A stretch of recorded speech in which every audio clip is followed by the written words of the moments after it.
ನಿಜವಾಗ್ಲೂ ನಿಮಗನ್ಸುತ್ತಾ ನಾನು ಬಲರಾಜ್ನ ಮೀಟ್ ಆಗ್ಬೇಕು ಅಂತ? ಬಾಲರಾಜ್ ಅಂದ್ರೆ ಅವನಿಗೆ ಈಗಲೂ ಸಹ ಸ್ವಲ್ಪ ಭಯ ಇತ್ತು. ಅಕ್ರಮ್ಗೂ ಸಹ ಇದು ಗೊತ್ತಾಯ್ತು. ಬಲರಾಜ್ ಅಂದ್ರೆ ಭಯ ಪಡ್ಬೇಡ. ನೀನು ಟೈಗರ್.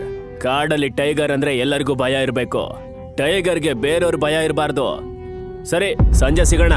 ಆಮೇಲೆ ಉಳ್ದಿದ್ನೆಲ್ಲ ಮಾತಾಡೋಣ. ಬಾಯ್.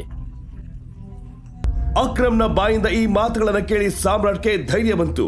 ಅವನಿಗೆ ಹೀಗೆ ಅನಿಸಲು ಆರಂಭವಾಯ್ತು. ಹೇಗೆ ಅಂದ್ರೆ ಝೂ ಇಂದ ಕಾಡಿಗೆ ಬಂದ ಹುಲಿ ಹಾಗೆ. ಅವನು ಆಫೀಸ್ನಿಂದ ಮನೆಗೆ ಬಂದ. ಅವನು ಆರಾಮಾಗಿ ತನ್ನ ಬೆಡ್ ಮೇಲೆ ಮಲಗಿದ್ದ. ಇಷ್ಟು ಆರಾಮಾಗಿ ಅವನು ರೆಸ್ಟ್ ಮಾಡಿದ್ದೇ ನೆನಪಿರ್ಲಿಲ್ಲ. ಅವನು ಮಂಚದ ಮೇಲೆ ಕುಳಿತೆ ಬಾಗಿಲ ಕಡೆ ನೋಡ್ತಿದ್ದ. Pizza delivery sir. Sir, order ಕೇವಲ 500 ರೂಪಾಯಿದಷ್ಟೇ. ನೀವು ನನಗೆ 1000 ರೂಪಾಯಿ ಯಾಕೆ ಕೊಟ್ರಿ? ನೀವು ಡೆಲಿವರಿ ಹುಡುಗರು ತುಂಬ ಕಷ್ಟಪಡ್ತೀರಾ. ಈ 500 ರೂಪಾಯಿ ನಿಮ್ಮ tip. Thank you sir. Pizza box ಅನ್ನ ಬೆಡ್ ಮೇಲೆ ತಗೊಂಡು ಬಂದ. ಲಾಸ್ಟ್ ಟೈಮ್ ಯಾವಾಗ ಪಿಜ್ಜಾ ತಿಂದಿದ್ದೆ ಅಂತ ಅವನಿಗೆ ನೆನಪಿರ್ಲಿಲ್ಲ. ವೈಭವಿಯನ್ನ ಖುಷಿ ಪಡಿಸಲು ಅವನು ಏನೇನೋ ತ್ಯಾಗ ಮಾಡಿದ್ದ ಅಂತ ಅವನಿಗೆ ಈಗ ತಿಳಿಯಿತು. ಸಂಜೆ ಸೂರ್ಯ ಮುಳುಗುವ ಸಮಯವಾಗಿತ್ತು. ಅವನು ರೆಡಿಯಾಗಿ ಅಕ್ರಮ್ ಅವರನ್ನ ಭೇಟಿಯಾಗಲು ಹೊರಟ. ಅವನು ತನ್ನ ಹಳೆಯ ಶರ್ಟ್ ಮತ್ತು ಪ್ಯಾಂಟ್ ಅನ್ನ ಹಾಕೊಂಡ. ಇದನ್ ಬಿಟ್ರೆ ಅವನ ಬಳಿ ಯಾವ ಹೊಸ ಬಟ್ಟೆ ಇರಲಿಲ್ಲ.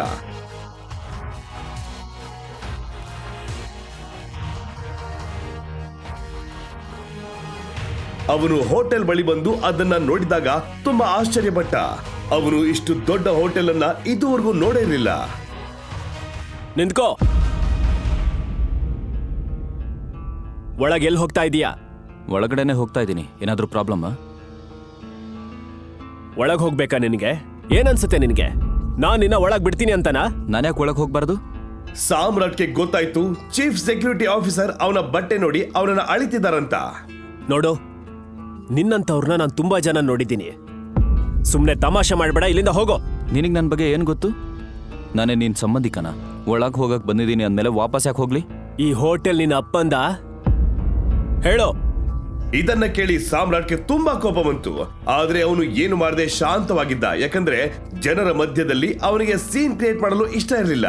ಸಾಮ್ರಾಟ್ 2 ಹೆಜ್ಜೆ ಹಿಂದೆ ಹೋಗಿ ಅಕ್ರಮ್ಗೆ ಫೋನ್ ಮಾಡ್ದ. ಎಸ್ ಟೈಗರ್, ಎಲ್ಲಿದೀಯಾ? ನಾನು ಹೋಟೆಲ್ ಎಂಟ್ರೆನ್ಸ್ ಅಲ್ಲಿ ಇದ್ದೀನಿ ಅಕ್ರಮ್. ನಮ್ಮ ಟೇಬಲ್ ನಂಬರ್ ಏನು? ಟೇಬಲ್ ನಂಬರಾ? ಓಹ್, ಈ ಹೋಟೆಲ್ ನಂದೆ. ನನಗೆ ಟೇಬಲ್ ಬುಕ್ ಮಾಡೋ ಅಗತ್ಯ ಇಲ್ಲ. ನೀನ್ ಒಳಗ್ ಹೋಗಿ ಆರಾಮಾಗಿ ಕೂತ್ಕೋ. ನಾನಿನ್ ಸ್ವಲ್ಪ ಸಮಯದಲ್ಲೇ ಬರ್ತೀನಿ. ನನಗೆ ಒಳಗೆ ಹೋಗಕ್ ಆಗ್ತಾ ಇಲ್ಲ. ಇಲ್ಲೊಬ್ಬ ಸೆಕ್ಯೂರಿಟಿ ಇದ್ದಾನೆ. ಅವ್ನು ಹೇಳ್ತಾ ಇದ್ದಾನೆ ನನ್ನಂತವ್ರು ಒಳಗಡೆ ಹೋಗ್ಬಾರ್ದು ಅಂತ.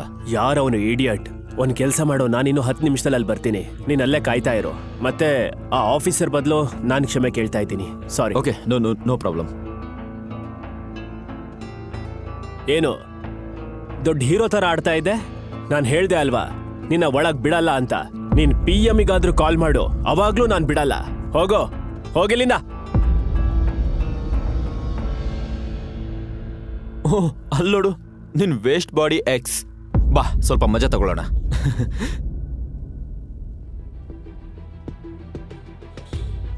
ನಾನ್ ಇವನನ್ನ ಯಾವತ್ತೂ ನನ್ನ ಬಾಯ್ ಫ್ರೆಂಡ್ ಅಂತ ಅನ್ಕೊಂಡೇ ಇರ್ಲಿಲ್ಲ. ನನ್ನ ಸ್ಟೇಟಸ್ಗೆ ಮ್ಯಾಚ್ ಆಗದವ್ರನ್ನ ನಾನು ಮಾತಾಡ್ಸೋದೇ ಇಲ್ಲ.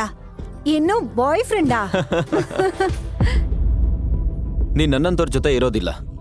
ಆದ್ರೆ ನಾನ್ ನಿನಗೆ ಒಂದ್ ಸಲಹೆ ಕೊಡ್ತೀನಿ. ಮನುಷ್ಯರು ಮರ್ಯಾದೆ ಅವ್ರ ಮಾತಿಂದ ತಿಳಿಯುತ್ತೆ. ಅದನ್ನ ಸ್ವಲ್ಪ ಸರಿಯಾಗಿ ಇಡ್ಕೊ. ಇಲ್ಲ ಅಂದ್ರೆ ಇದೇ ಬಾಯಿ ನಿನಗೆ ತುಂಬಾ ಕಷ್ಟ ಕೊಡುತ್ತೆ. ವಾವ್, ಎಂತ ಮಾತ್ ಹೇಳ್ದೆ. ಚಪ್ಪಾಳೆ ಹೊಡಿರಿ. Very nice. ಮತ್ತೆ ನೀನ್ ಯಾಕೆ ಹೀಗಿದ್ಯಾ? ಇಲ್ಲಿಗೆ ಹೇಗ್ ಬಂದೆ? ಏನ್ ಕುಡ್ದಿದ್ಯಾ? ಅಕ್ರಮ್ ನನ್ನನ್ನು ಇಲ್ಲಿ ಕರೆದಿದ್ದಾನೆ. ಹೌದಾ? ಓ ಹೌದು, ನೆನ್ಪಾಯ್ತು. ಅವತ್ತು ಅಕ್ರಮ್ ಸರ್ ಹೇಳ್ತಾ ಇದ್ರು ನೀನ್ ಅವರ ಡ್ರೈವರ್ ಮಗ ಅಂತ. ಸೊ ಇಲ್ಲಿ ನಿಮ್ಮ ಅಪ್ಪನ ಜಾಗದಲ್ಲಿ ಕೆಲ್ಸ ಕೇಳಕ್ ಬಂದಿದ್ಯಾ? ಸರಿ ಕಣೋ. ಆದ್ರೆ ಏನ್ ಹೇಳು, ನಿನ್ನಂತ ಬಡವನ್ನ ಅವರು ಡ್ರೈವರ್ ಆಗಿ ಸಹ ಇಟ್ಕೊಳಲ್ಲ. ಐ ಹೋಪ್ ಅಂದ್ರೆ ನಿನ್ನ ಇಲ್ಲಿ ಕರ್ದೇ ಇಲ್ವಾ? ರೆಡಿ ಆಗಿ ಬಂದ್ಬಿಟ್ಟ. ಭಿಕ್ಷುಕ್ ಅಂತಂದು ನಾನೇ ಬಂದಿಲ್ಲ. ನನ್ನನ್ನ ಅಕ್ರಮ ಕರೆದಿರೋದು. ನನಗ್ ಗೊತ್ತಿತ್ತು ಇವನ್ ಯಾರೋ ಹುಚ್ಚ ಅಂತ.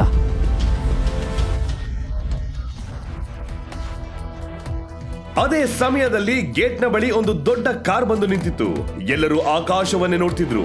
ಅಕ್ರಮ್ ಗಾಡಿಯಿಂದ ಹೊರಗೆ ಬಂದ. ಅವನ ಜೊತೆ ಇನ್ನೊಬ್ಬ ಯಾರೋ ವ್ಯಕ್ತಿ ಇದ್ರು. ಅವನು ನೋಡಲು ತುಂಬಾ ದಷ್ಟಪುಷ್ಟವಾಗಿದ್ದ. ನೋಡಲು ದೊಡ್ಡ ಶ್ರೀಮಂತರಂತೆ ಕಾಣ್ತಿದ್ದ. ನಗರದ ದೊಡ್ಡ ಬಟ್ಟೆ ಬಿಸ್ನೆಸ್ ಅವನದು. ಬರೀ ಬಿಸ್ನೆಸ್ ಅಲ್ಲ, ಮಾಫಿಯಾದಲ್ಲೂ ಇವನದೇ ಹಾವ. ಸಾಮ್ರಾಟ್ ಅವನ ಬಗ್ಗೆ ಹೇಗೆ ಊಹೆ ಮಾಡ್ಕೊಂಡಿದ್ದೋ ಹಾಗೆ ಇದ್ದ ಬಾಲರಾಜ್. ನಿಜವಾಗ್ಲೂ ನಿಮಗನ್ಸುತ್ತಾ ನಾನು ಬಲರಾಜ್ನ ಮೀಟ್ ಆಗ್ಬೇಕು ಅಂತ? ಅವನು ಬಾಲರಾಜನ್ನ ಫೋಟೋದಲ್ಲಿ ಮಾತ್ರ ನೋಡಿದ್ದ. ಫೋಟೋ ಮತ್ತು ರಿಯಲ್ ಆಗಿ ನೋಡೋಕೆ ತುಂಬಾ ವ್ಯತ್ಯಾಸ ಇತ್ತು. ಅವನ ಮನಸ್ಸಲ್ಲಿ ಒಂದೇ ಪ್ರಶ್ನೆ ಇತ್ತು, ಏಕೆ ಬಾಲರಾಜ್ ನನ್ನನ್ನ ಮೀಟ್ ಮಾಡ್ಬೇಕು ಅಂತ. ಇಲ್ಲೇನಾಗ್ತಿದೆ? ಸಾರಿ ಸರ್, ಈ ವ್ಯಕ್ತಿ ನನಗೂ ಕಸ್ಟಮರ್ಗೂ ತುಂಬಾ ತೊಂದರೆ ಕೊಡ್ತಿದ್ದ. ಇವನು ನಾನು ಒಳಗ್ ಬಿಡ್ತಾ ಇಲ್ಲ, ಇವನಿಲ್ಲಿ ದೊಡ್ಡ ಸೀನ್ ಕ್ರಿಯೇಟ್ ಮಾಡ್ತಾ ಇದ್ದಾನೆ. ಏನು, ನಿನಗೆ ಎಷ್ಟು ಧೈರ್ಯ ಈ ರೀತಿ ವರ್ತನೆ ಮಾಡೋದಕ್ಕೆ? ನೀನ್ ಯಾರು ಇವನನ್ನ ಒಳಗಡೆ ಬಿಡಲ್ಲ ಅಂತ ಹೇಳಕ್ಕೆ? ಈ ಹೋಟೆಲ್ ನಿಮ್ಮ ಅಪ್ಪಂದ? ಇವರು ನನ್ನ ಗೆಸ್ಟ್. ಇನ್ ಮುಂದೆ ನೀನು ಈ ಹೋಟೆಲ್ ಅಕ್ಕಪಕ್ಕದಲ್ಲಿ ಕಂಡ್ರು ಸಹ ನಿನ್ ಕಾಲ್ಗಳನ್ನ ಮುರಿದು ಹಾಕಿಸ್ತೀನಿ. Get lost. Sorry sir.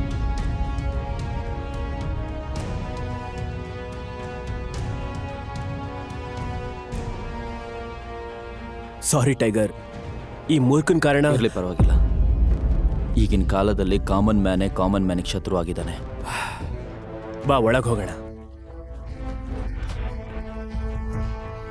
Akram ಸಾಮ್ರಾಟ್ ನನ್ನ ಒಳಗೆ ಬರುವಂತೆ ಸೂಚಿಸಿದ. ಸಾಮ್ರಾಟ್ ಅಕ್ರಮ್ನ ಹಿಂದೆ ಹೋಗ್ತಿದ್ದ. ಸಾಮ್ರಾಟ್ಗೆ ಗೊತ್ತಾಯ್ತು ಬಾಲರಾಜ್ ಸಹ ಅವರ ಹಿಂದೆ ಬರ್ತಿದ್ದ ಅಂತ. ಸ್ವಲ್ಪ ಸಮಯದ ನಂತರ ಅವರು ಒಂದು ದೊಡ್ಡ ರೂಮ್ ನ ಮುಂದೆ ಬಂದರು. ಅವರು ಒಳಗೆ ಹೋಗುವ ಮೊದಲೇ ಹೋಟೆಲ್ ಮ್ಯಾನೇಜರ್ ಅಲ್ಲಿಗೆ ಬಂದು ಕೇಳಿದ್ದ, ಈಗ ನೀವು ಪಾಕೆಟ್ ಎಫ್ಎಂ ನಲ್ಲಿರೋ ಎಲ್ಲಾ ಶೋಗಳನ್ನ ಈಸಿಯಾಗಿ ಕೇಳಬಹುದು. ಈಗಲೇ ಡೌನ್ಲೋಡ್ ಮಾಡಿ ಪಾಕೆಟ್ ಎಫ್ಎಂ ಮತ್ತು ಕೇಳಿ ದೇಶ ವಿದೇಶದಲ್ಲಿ ಫೇಮಸ್ ಆಗಿರೋ ಟೈಗರ್ ರಿಟರ್ನ್ಸ್ ಅನ್ನೋ ಮೈ ನವಿರೇಳಿಸೋ ಕಥೆಯನ್ನ.